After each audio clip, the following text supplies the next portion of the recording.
So last time I talked about how our self-image is a reflection of how much we like ourselves or how much we don't like ourselves.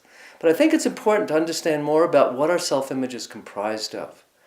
One way we can think about it is that our self-image is made up of 4 different components that are always going on in us. That's our thinking, our feeling, our sensing, and our moving or our acting in the world.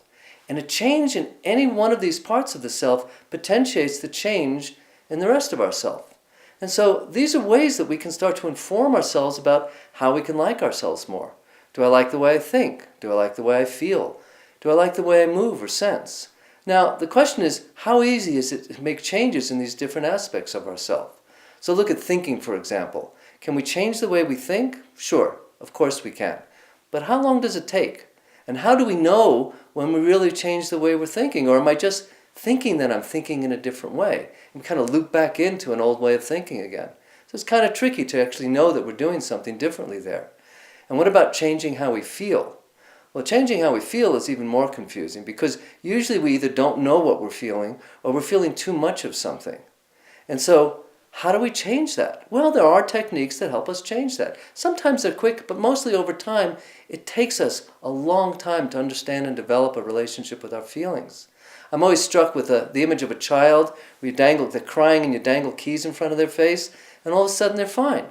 But that doesn't work with adults. Well, it does if you use the keys from a Lexus or Mercedes. But we don't all have that option, do we? Now, what about changing how we sense, how we take in and process information? That's a really hard thing to do.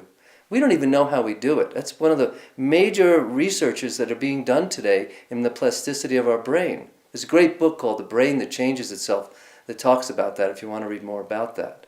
But that leaves us with movement. If we change the way we move, it's immediate and concrete. It's felt. When you move more easily, more fluidly, you like it more. And so if we can start to affect a change in how we move, that starts to potentiate the change in how we think, how we feel, and how we sense, except it's more accessible to us. Now the question is, then again, how do you go about doing it? Well, that's my question to you.